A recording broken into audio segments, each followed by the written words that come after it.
Hey guys, what's cracking? I'm coming at you guys today. We've got exciting new sword and shield content with the Isle of Armor. Guys, you can know that if you are looking for... Ooh, let me adjust this camera. If you know that if you are looking to stay up to date with all the competitive Pokemon knowledge that Isle of Armor and eventually Crown Hunter are bringing us, make sure to stick around on the channel, watch these videos. I'm going to be competitively analyzing everything we've got in this new expansion.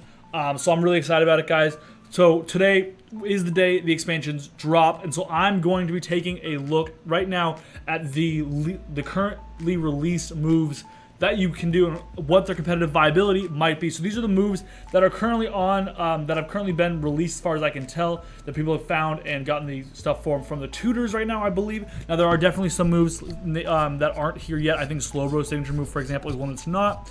But you can expect videos on those to come out as soon as I am able, guys. I will be getting those videos out to you. So to make sure to go ahead and subscribe, get hyped, guys. Make sure you click the like button, share this video around, guys. We're trying to grow this channel, grow this competitive Pokemon community. Join the Discord section down below. It is always so appreciated, you guys, and I would absolutely love to continue to expand our competitive Pokemon community. If you want to know more about competitive Pokemon and talk with other people about what's going on in Isle of Armor, make sure to go ahead and join the Discord in the group below, guys. There's a lot of fun stuff going on in there. All right, let's get into it here. So first up, we've got Terrain Pulse. It's a 50 base power, 100 accuracy normal move.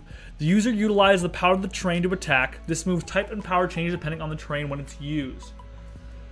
Excuse me. So right off the bat, this move is gonna scream that the Tapus, which are coming back, are gonna want to use this. It is a special attacking move, it looks like. So this could be really useful on something like, I'm trying to think. So Tapu Koko's got, I don't know, it depends on what the buff is, right? So on something like Tapu Koko, this could be better than a Thunderbolt. On Tapu Lele, this could be better than a Psychic. Tapu Bulu is not usually special. Tapu Fini, this might be better than a Moonblast, although only slightly. So it's gonna depend what exactly the typing correlations are, what exactly the base power is. So, because I'm imagining something like Weather Ball, you know, where this doubles in base power. Like, for example, Weather Ball under Rain doubles in base power and becomes, sorry about that sunlight, guys, doubles in base power and becomes a move of like that type. So it becomes a water move under Rain. So Terrain Pulse could be very similar with the terrains, and I think that's going to be mostly useful on the Tapus and other Surge Pokemon. You can imagine something like Galarian Weezing, for example, or Rillaboom also being options, but those Pokemon also have good moves. For example, Rillaboom's not really special, so I'm not sure what Pokemon, I mean, on things like, I think the Tapu Kokos of the world and Tapu Leles, this is going to be objectively better probably than your Psychics and your Thunderbolts, if it is in that vein, but we'll have to wait and see. Burning Jealousy. It's a 70 base power special fire move with 100% accuracy, and it says the user attacks with energy from Jealousy. This leaves all opposing Pokemon that have had their stats boosted during the turn with a burn.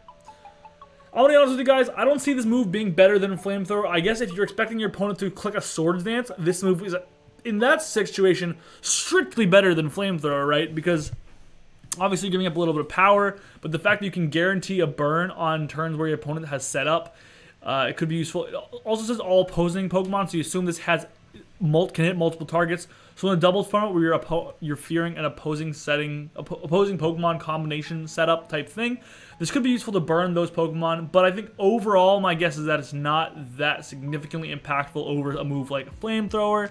Just my guess. This next one, guys, is one that I'm really hyped about. Flip Turn. It's a 60 base power water move. After making its attack, the user rushes back to switch place with a party Pokemon and waiting. Guys, this is water type U-turn, water type Volt Switch. A little lower on the base power than I think either of those. U-turn, I believe, is 65, and Volt Switch is, I believe, 70. This is a little lower, but namely, an upgrade over Volt Switch is that there is no pure type that is immune to water. Obviously, you have Pokemon like Water Absorb, but there is, so Volt Switch always struggles with the fact that there are Pokemon that are immune to like being ground types. So ground types can come in usually in a world without Hidden Power Ice. Clicking Volt Switch is never free now, because previously ground types could come into your Volt Switch, but then fear the Hidden Power Ice on the next turn. So in that world, this doesn't exist. So Flip Turn is a move that does not have immunities, bar obviously Water Absorb and Storm Drain, but the fact that there is now a momentum grabbing water type move, this move instantly makes a huge splash, because of water type, get it, in competitive play for sure. I'm thinking just Pokemon. I don't know what's getting it yet. We'll definitely make some analysis on each one of these moves specifically if they have a lot of competitive viability, guys. But I think overall, though, this definitely has a chance to be maybe the most impactful move of this expansion. I'm curious. Things like Inteleon could get this. I think, man, there's just a lot of really good options.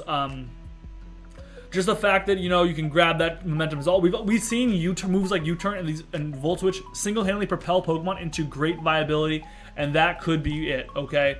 Rising Voltage. The user attacks with electric voltage rising from the ground. This move's power doubles when the target is on electric terrain. Huh. Rising Voltage. I wonder what Pokemon's getting this. I'm wondering, because I mean, I'm thinking, guys, it's something like if you pair this with an Electric Surge Pokemon, like in a doubles format, if you were on something, this could be insane. Tapu Koko gets this, or you're in a doubles format when your partner is a Tapu Koko, which is being added to this expansion. Any Pokemon that gets Rising Voltage next to Tapu Koko, this is an insane move. 140 base power electric move. Good game, my goodness. That could be insane, guys. Obviously, we're going to have to wait to see who is getting this move and how much use they can make out of electric terrain. It's going to come down to that, but this move is definitely really exciting. Triple Axle. A consecutive 3-kick attack that becomes more powerful with each successful hit.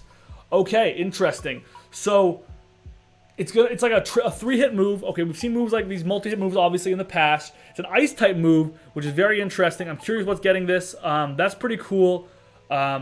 My guess is that's very interesting. It's a physical attack, so you assume it's getting a little stronger every time it hits. I don't know if it's doubling, because if it is doubling, 20 plus 40 plus 80 is obviously absurdly strong, being 140? No, 100, yeah, 140 base power move. I don't know if it's going to be, but if it's even getting, like, let's say 50% stronger, so it's 20 plus 30 plus 45 then. That's a crazy powerful physical ice move. That's immensely better than Icic Punch, which is usually right now Ice Punch and Icicle Crash. This is a move at 90 accuracy, even is all not perfect, but still better than those moves. Probably becomes the go-to ice move of choice on any Pokemon that gets it, I would imagine. So definitely interesting to see. Obviously, there is going to be some counterplay to Pokemon that get that move with like Rocky Helmet, but we'll have to see about it. I'm assuming it makes contact, right? Because it's a kick. Coaching. The user, it's a fighting move with no obvious attack, but the user properly coaches allied Pokemon, boosting their attack and defense stats. Wow, I'm thinking in doubles, that could be very, very viable. It looks like you're boosting up your friendly, it's like a bulk up for your teammate. I don't know why you wouldn't rather run the bulk up on that Pokemon, but I guess in a world where maybe you have a like support Pokemon, you could run the bulk up, and then your offensive Pokemon gets to use its coverage moves instead. So in a doubles format, definitely I can see this Pokemon having this move having some viability on maybe like a support Pokemon supporting maybe a more in a Pokemon that needs its coverage or needs its 4 moves or something. Could be useful. Corrosive Gas. The user surrounds everything around it with highly acidic acid and melts away the items they hold. Huh. So this is maybe like a group knockoff type move. We've seen how good knockoff is. Now, obviously, the problem is that this attack doesn't do damage. So I'm wondering what the trade-off is here. I'm curious. Huh. I'm curious what this move does. It's not totally clear. We're going to have to see. I'm going to move my head a little bit here. I'm going to move this a little bit. Okay, there we go. Scorching Sands. The user, it's a ground type move, 70 base power, 100 accuracy. The user throws Scorching Sand at the target to attack. It may also leave the target with a burn. That's cool. So it's like a Scald that might, this is exactly like Scald for ground types. A little lower base power, but could be useful. Yeah, I like it overall. Now, keeping in mind, I'm curious what Pokemon are getting this. I don't know where niche falls exactly. It's going to have to beat out Earth Power, which on some Pokemon it very well might, but it's going to be interesting to see what Pokemon are getting this, that's for sure. Next up, we've got, let's take a look here. Dual Wing Beat. The user slams the target with its wings. The target is also hit twice in a row. Okay, so 40 base power flying move. It's basically an 80 base power physical flying move. Could be cool. It's probably better than something like Acrobatics in a lot of situations where you want an item. It's probably also good at breaking subs. It's also probably good in... Brave Bird is really good, but you can't say that this isn't a consideration because sometimes people run a move like Fire Punch over Flare Blitz. And this is better, probably overall better than Fire Punch as a flying move because it's got 80 base power. Sure, it's got the accuracy drop, but if there is a situation where you really need that to not do chip damage back to yourself in the form of recoil, I can imagine Dual Wing Beat being better than Brave Bird. That's definitely very interesting. Alrighty, Expanding Force. The user attacks the target with its... The user attacks the target with its psychic power. The move's power go up and damages all opposing Pokemon on psychic terrain. So it's an 80 base power psychic move, 100 accuracy, and I'm thinking it's going to be potentially pretty good here, guys. Wow. So this is going to be curious with something like Tapu Lele, right? So in a similar manner to how the previous move was the Rising Voltage interacted with Tapu Koko, it's going to be kind of similar to that, I imagine. Although this now damages all Pokemon, I wonder how much its base power goes up. If it's even 50%, this is an insanely powerful move. So I'm curious, in a doubles format where you're using this next to Tapu Lele, could be very powerful. Skitter Smack. The user skitters behind the target to attack. This also lowers the target's special attack stat. So we saw, what is it, the Struggle Bug in the past?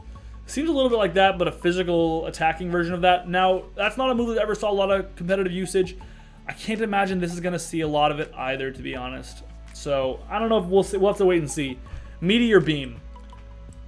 In this 2-turn attack, the user gathers space power and moves a special attack, then attacks the target on the next turn. Okay.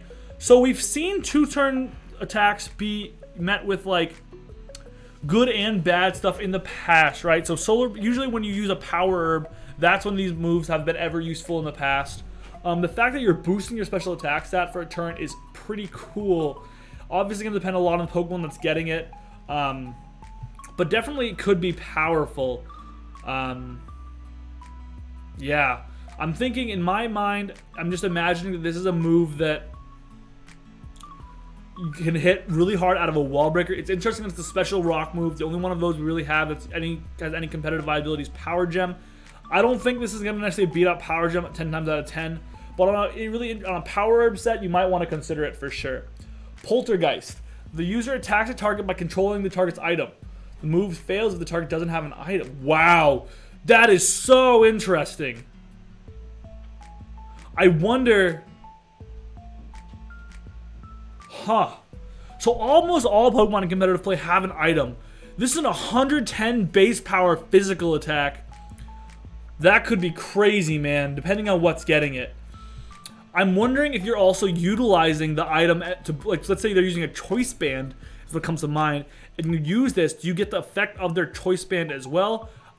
Based on the wording, I'm guessing not, and that would also be insanely busted, so I'm guessing not, but 110 base power physical attack is nothing to sleep on, guys. It's gonna depend on what gets it, obviously. If this is something like that, Dragapult gets, this would be absurdly good on Dragapult, and Dragon Dance Dragapult would instantly probably become Dragapult's best set by a mile, guys. Between Dragon Darts and, oh my god, this move, that would be insane. Scale Shot. The user attacks by shooting scales 2 to 5 times in a row. This move boosts the user's speed stat, but lowers its defense stat. I think that's really interesting. I really, really like that, actually. You're going to trade off some, but in generally, our offense Pokemon that's using this, your speed stat's much more important than your defense stat. So I really like that. I think that's a move that has a lot of competitive viability. Lash Out. The user lashes out to vent its frustrations toward the target. If its stats are lowered during the turn, the power of this move is doubled. So basically, probably best against Intimidate Pokemon, but still not great because there's only one turn of it. You'd rather just be Defiant or something. But overall, an interesting move. I don't know how many moves are lowering stats in general, so I don't know if it's going to be the play here, but I just don't imagine seeing a lot of competitive play. Steel Roller. The user attacks while destroying the terrain. This move fails when the ground hasn't turned into a terrain. So this is, we kind of seen all these terrain moves, and now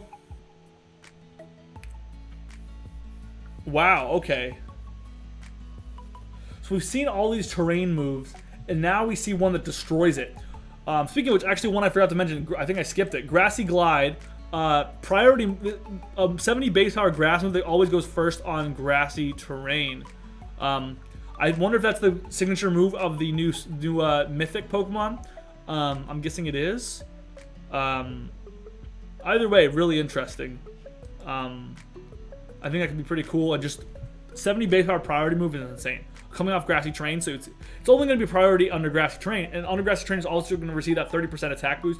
That's going to be really powerful, off a good attack set especially. So yeah, so now we mentioned with all these terrain-based moves we're seeing, Steel Roller as a hard counter, and you know what's cool? That most of the Tapus don't want to take steel type attacks. Lele and Bulu obviously weak to it, and then Finny and Coco obviously neutral, but Finny can't really hit them.